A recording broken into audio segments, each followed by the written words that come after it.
بسم اللہ الرحمن الرحیم۔ السلام علیکم ورحمۃ اللہ وبرکاتہ۔ حضرت عبدالمطلب نے ایک نظر مانی تھی کہ اگر مجھے 10 بچے ملے تو ایک کو اللہ کی راہ میں قربان کروں گا۔ عبداللہ آئے، کچھ عمر بڑھی تو حضرت عبدالمطلب کو نظر پوری کرنے کا خیال آیا۔ بیٹے کو ہاتھ سے پکڑا اور صحن بیت اللہ کی جانب چل دیے۔ ایک ہاتھ میں چھری اور ایک ہاتھ میں عبداللہ کا ہاتھ۔ مکہ کے پہاڑ ایک بار پھر ذبح عظیم کے منظر کو دیکھنے کے منتظر تھے۔ کبھی انہوں نے اسماعیل کو دیکھا تھا اور آج اولاد اسماعیل کو دیکھ رہے تھے۔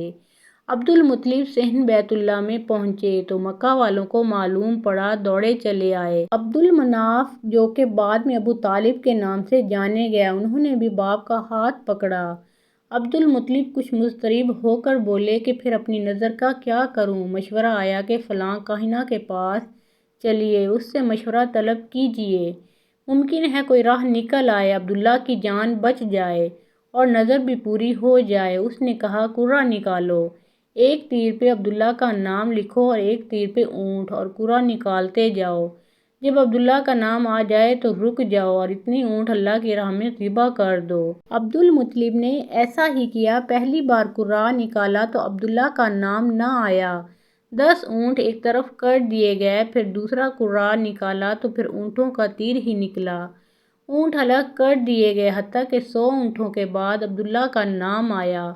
100 اونٹ ذبح کر دیے گئے۔ سارا مکہ آج مہمان تھا۔ عبداللہ جوان ہوئے تو ابا نے چاہا کہ قریش کی معزز ترین خاندان سے دلہن لائی جائے، سو یہاں بھی عبداللہ کی تقدیر کا لکھا بلند ہوا اور آمنہ بی بی ان کے عقد میں آئیں۔ وہب بن عبد مناف بن زہرہ بن کلاب کی صاحبزادی تھیں اور نسب اور رتبے کے لحاظ سے قریش کی افضل ترین خاتون شمار ہوتی تھیں۔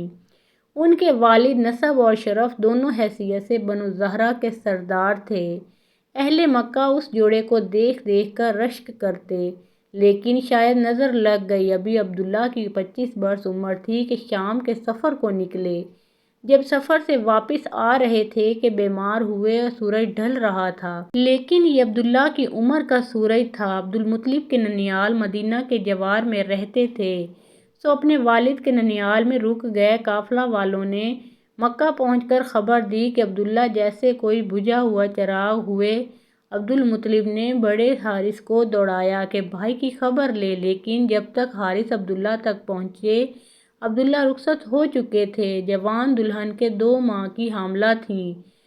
صدمے میں مرثیہ خواں ہوئیں۔ بی بی آمنہ کے اشعار آج بھی تاریخ کا حصہ ہیں۔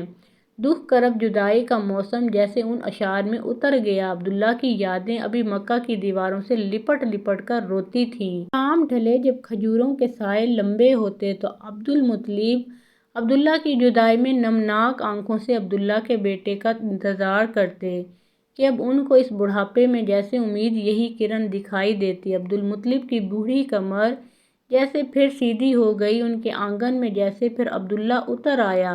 اب دادا اور پوتا جیسے ایک دوسرے کی جان تھے۔ اہل مکہ کا رواج تھا کہ وہ اپنے بچوں کو 2 برس کے لیے دیہات میں بھجوا دیا کرتے، وہاں ان کی پرورش ہوتی اور بچے تھوڑا سا بڑے ہوتے تو ماں باپ کے پاس واپس آ جاتے، اور جو بچوں کو لے کر جانے والی دایا ہوتی اس کی حسب توفیق خدمت بھی کی جاتی۔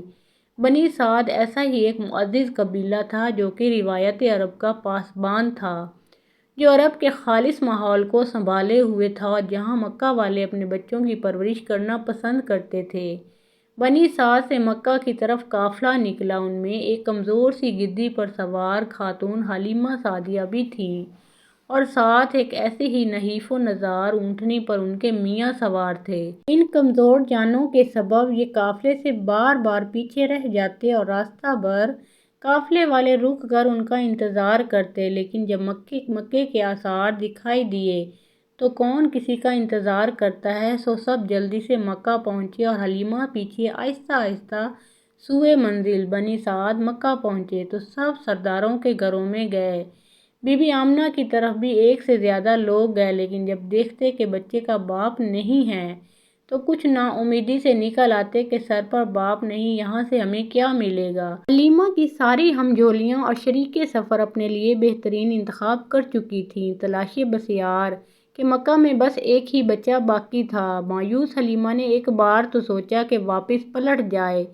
کیا کسی یتیم کو گود میں لینا نری محنت اور مشقت اور حاصل وصول کچھ بھی نہیں، لیکن پاس سے حلیمہ کے خاوند نے صلاح دی کہ خالی ہاتھ کیوں کر جاتی ہو، چلو کم ہی صحیح نہ ملے مال، ذرا بچہ تو دیکھو کتنا حسین ہے کہ جیسے گھر کے آنگن میں مہتاب اتر آیا، جیسے سارا کا سارا سورج زمین پر اتر آیا اور زمین کی گود اس کے حسن کی گرمی سے بھر گئی۔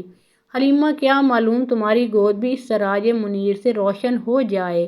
امید بھری اس تحریک نے حلیمہ کے دل کے کسی کونے میں آس کی جانے کیسی جوت لگائی کہ آگے بڑھ کر بچے کا ہاتھ پکڑا، گود میں اٹھایا، آنکھوں سے لگایا اور اپنے ہونٹ بچے کے رخسار پر پیوست کر دیے۔ بچہ لیا، خیمے میں پہنچی تو دیکھا جو اونٹنی دودھ نہیں دیتی تھی اس کے بہت زیادہ دودھ اتر آیا ہو۔ حلیمہ خود کہتی ہیں کہ خوراک کی قلت کے سبب خود میرا دودھ میرے بچوں کو کافی نہ رہتا تھا۔ اب خیمے میں آئی تو جیسے منو سلوہ اتر آئے۔ پہلے میں نے عبداللہ کے لخت جگر کو دودھ پلایا اور پھر سیر ہو کر میرے بچوں نے پیا۔ اپنے خاوند کو کہتی ہیں کہ کچھ بدلاؤ ہے اور شاید اسی بچے کے سبب ہے کہ جیسے ہمارے خیمے میں برکتیں اتر آئی ہیں۔ واپسی کا سفر تھا، تاریخ میں بس واپسی کے سفر کا اتنا ہی سراغ ملتا ہے کہ اونٹنی کے جس نے اس کی آمد کے سفر میں اپنی سستی کے سبب شرمندہ کیے رکھا، اب واپسی کے سفر میں سب سے آگے تھی۔ شریک سفر ہم جولیاں کچھ حیرت سے پوچھتی ہیں، حلیمہ کیا ماجرا ہو گیا؟ اس مردہ تن میں کہاں سے ایسی جان آ گئی؟ کہاں ہم تمہارا انتظار کرتی تھیں اور اب تم ہم سے پکڑی ہی نہیں جا رہی ہو، اب تم کو ہمارا انتظار کرنا پڑتا ہے کہ ہم تم کو آ کر پا لیں۔ حلیمہ کے پاس اس کے سوا کوئی جواب نہ تھا کہ سوار بدل گیا ہے۔ مزید اسلامی واقعات اور سبق آموز کہانیوں کے لیے اس چینل کو سبسکرائب کریں۔